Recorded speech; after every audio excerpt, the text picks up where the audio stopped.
A very good morning to ladies and gentlemen. We are from Nanyang Polytechnic. I am Andika, this is Jonathan and Nigel. So we are here to present to you on a solution to solve dishwashing issues faced by the food courts operators in Singapore. So the food and beverage industry in Singapore accounts to 3.5% of the GDP in 2012 alone, and that amounts to 11.98 billion on that year. So the issues faced by the industry is usually the high labor cost and the labor shortage. So our objective is to reduce the dependency on labor and also to reduce operating costs and providing a better utilization and value addition to the supply chain in the food industry.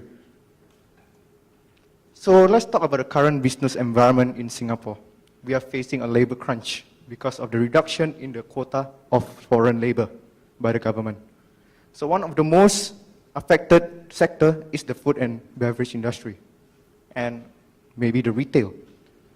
So especially dishwashing jobs is very hard to fill because Singaporeans view it as a low cost, a low pay. It is also very dirty, and they also view it as a low class and has no career ladder at all. So in a typical food court situation, to do a dishwashing operation, they will require 5 dishwashers, a machine, and also 4 dirty plates collectors. So imagine if there are a lot of food courts, like for now, Kofu, Kopitiam, there is about 150 already. So our proposal is to build a centralized off-location washing facility to provide these food court operators with wash dinnerwares. Dinnerwares, what I mean is cutleries, plates, maybe bowls. So not only do we provide dishwashing services, but we also rent the plates to them. This will help them to reduce labor and also inventory costs. So what's the benefits? We can improve efficiency through the use of supply chain concepts such as centralization, economies of scale, and the use of common components. So what is common components? It refers to the standardizing of the dinnerwares so that it can be used interchangeably between the food courts. So there is no efficiency loss here. So now I'll pass on to Jonathan to elaborate more. Thank you, Andika. There are 4 main steps in our operation. The first step is to collect the dirty dinnerwares from our different vendors. At the same time, we will also be delivering and providing them with clean dinnerwares at a go also. By doing this, we are able to reduce the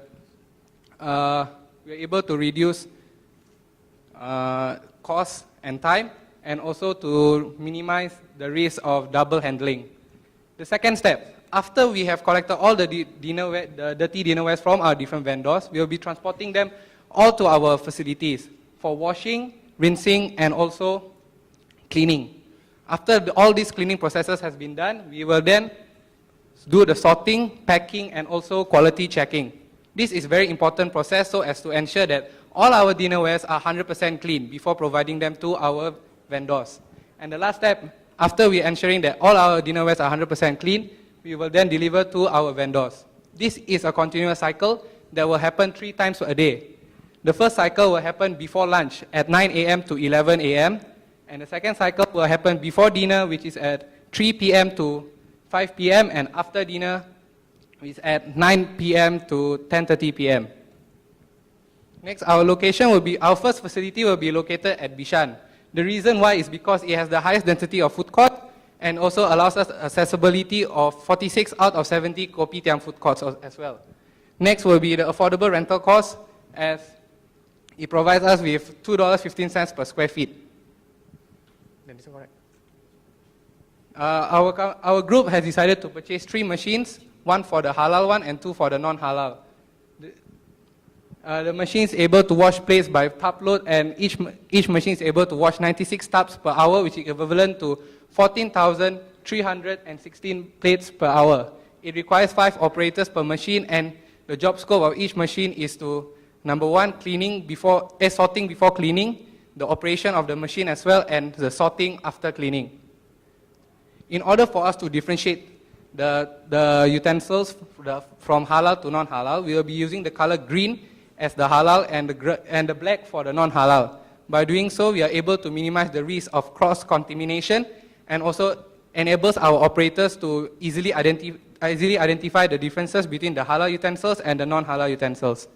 Next, I'll be passing on to Nigel for the cost analysis. Thank you. So, thank you, Jonathan. So, to further illustrate the effectiveness of our idea, let us play around with some numbers. So, let's assume that we want to target 14 food court outlets, and each of these outlets will have a daily usage of 10,000 plates and utensil sets. Hence, these 14 outlets will have a combined total of 140,000 plates and utensil sets a day. So, in order to convert this into units, tub units, which is our measurement for washing, 150 plates and utensil sets is equivalent to 1 tub. Hence, we will have a final figure of 933 tubs of plates and utensils from these 14 outlets a day. Based on that scenario, we can calculate our setup costs. So in detail, we look to purchase 300,000 plates and utensil sets, which we will loan out to the operators for use in their operations.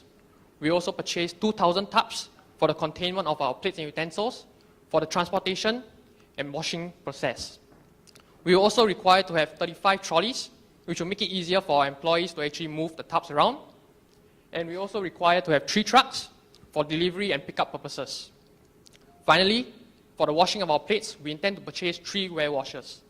All in all of this will add up to a setup cost of 860,100.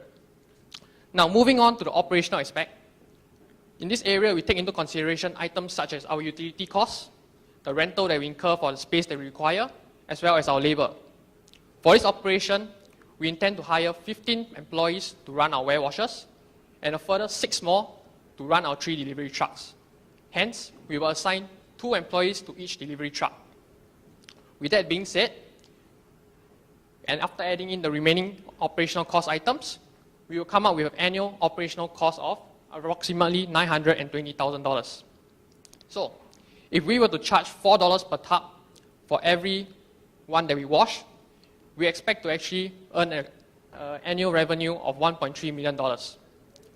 After deducting our annual operational costs and further deductions for tax expenses, we will find a profit figure of $351,636 annually. So, now that we have proved that our idea is profitable to us as a company, what about our food court operators? What is it in for them? Well, let us illustrate this. So over here we have a table which shows the cost for these operators should they do the washing in-house as opposed to using our services. So, first let's discuss the cost that they will incur if they were to do the washing in-house. So obviously they will incur their own labor costs, they will incur their own utilities, and they also have capital expenditure when they have to purchase their own small-scale dishwasher machines. They also have to purchase their own cutlery as plate and cutlery sets. We work out that this will cost the food court operators an annual cost of about $1.38 million. Now, if these food court operators were to use our services, the aforementioned cost items on the part of the food court operators will be eliminated. The food court operators simply have to pay for the number of tubs that we wash for them. As such, we calculate that this will cost the food court operators $1.34 million a year. Hence, you can immediately see that on a yearly basis, we have actually managed to save $40,000 for the food court operators. As such, our idea of having a centralized washing facility is very viable. We are able to reduce the labor that we use, assuming that the food court operators, should they do their own washing, they require about 70 dishwashers to wash the plates for all the 14 outlets. We are now able to do that same job with just 21 employees from our company, 15 to operate the ware washers, and 6 to operate the delivery vehicles. We will also be able to reduce the operational costs for the food court operators by some $40,000 year on year. In addition, with this idea, we will also be able to alleviate the headache for these operators when it comes to sourcing for their own labor, as well as having to purchase as well as manage their own plates and utensil sets. Hence, our idea is able to greatly reduce, if not completely eliminate, the ill effects of this labor crunch that the F&B industry in Singapore is currently facing. With that, we conclude our presentation. Thank you very much.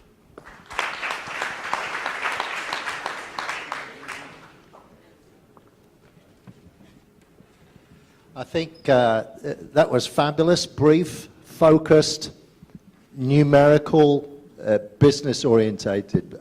Very well done. One of the few economies in the world that's looking to reduce jobs, which is somewhat of a privileged situation to be in. So your solution is going to take, I think it was 70 jobs to 21, whereas a lot of economies around the world would be desperate to turn 21 jobs into 70. So this is a very nice scenario to be studying. So well done. Thank you. I have a couple of questions. One would be $40,000 a year. Is that enough for the food court operator to want to change, and have you done any consultations with them? The second one was from the operational perspectives. How do the dirty dishes going to get to the truck? All right. So for the first question, was it about... sorry, can you repeat the first question? Sorry. I'm so sorry. Is in the economics of a food court operator, yeah. to save $40,000 a year, Yes. is that enough to change their Okay. system and lay off their staff? And is that enough to change the supply chain for them? Yes, we think it is enough because what we're trying to solve is the labor crunch. So from 70 dishwashers, you can save like about 50 labor, and that's very a lot in Singapore where labor crunch is very apparent. So not only that, you also get a cost savings from that, and also the increased efficiency and also operational headaches. So that's my answer. Yeah. For the second question about how do we transfer the tubs from the dirty utensils from the food court to our trucks, is it? Yeah. At the beginning, there is a cleaner in each kopitiam. So we will try to liaise with the kopitiam owners to make sure that the cleaner will be putting all the utensils into the different tubs. Then, as we have 2 drivers for each truck, the drivers will then when we're giving them the clean tubs, we also use the drivers to collect the clean tubs as well. By doing so, we are able to reduce costs and increase the efficiency. And we also will be using trolleys to stack the tubs together, so that it's easier for the operation, the drivers as well, to bring the tubs all the way to the trucks and eventually to our facilities. Yeah, thank you. I think very good. If there is a venture capital in the room, maybe you can approach the team. I have one remaining question. As you know, you have proposed 3 shifts, morning, so breakfast, lunch, evening. And usually, I guess, the demand for each shift is different. So means during the day, your dishwasher might have a different utilization. So how do you cater for this point? Actually, for the different cycle is when we are delivering the tubs to the different kopitiam. So it's like during the first cycle, whereby it's during 9 to 11. So it's to prepare the kopitiam, the vendors for before lunch. It's because if we provide them with all the utensils and tubs at one go, it will take up a lot of space in their vendors and in their store. So by doing this cycle, we are able to help them reduce the space taken, and also overall improve their efficiency of moving around of their utensils and plates. Thank you. Okay. From your study, actually you showed that there's labor crunch in the dishwasher side. Did you factor the labor crunch in the logistics area as well? Because it's hardly to get a driver as well today. So if you put 2 drivers, then you actually move the head count from dishwasher back to the driver. And there's also a logistics, driver labor crunch as well. So how do we resolve that?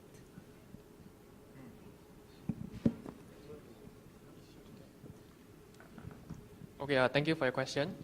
Basically, as we said before, one of the main reasons why a lot of people shun this kind of jobs is because of the perception they have towards it. They view it as low class and not really a viable career option. But we feel that the drivers maybe could be viewed as a better prospects, So it could be slightly easier for us to get drivers. And in addition, compared to getting dishwashers, we require a smaller amount. So, yeah, thank you. You guys put in a storyline that is very close to our hearts. Right? We eat and sleep this kind of problem every day here in Singapore and maybe in many parts of the world. So thank you for bringing something very real to us, to discuss. I think the overall picture, the overall idea to drive is there. I'm very sure. The only thing that I think we need more punch in this is the financials. And I know you guys did a couple of financials there to show, because you're almost break even. So in order for someone to come in and say, I like this idea, I want to do this, I think the proposition has to be more robust. So this is not a question to you. Great idea, very stimulating. You guys brought something real to the table, and I'm sure somebody who is working for the government here will be very interested to solve a lot of this problem, because it kills a couple of birds here in terms of the issues and the challenges that we face here in Singapore. So congratulations, you guys brought something that is real, and just make sure that when you look at this, there are a lot of other elements of financials that's going to be built in. When you do a financial that is almost break even, you're going to step back and say this is not a risk worth taking, because it has to be $1 million, otherwise let's not do it. Yes. Right? Thank you very much. Thank you.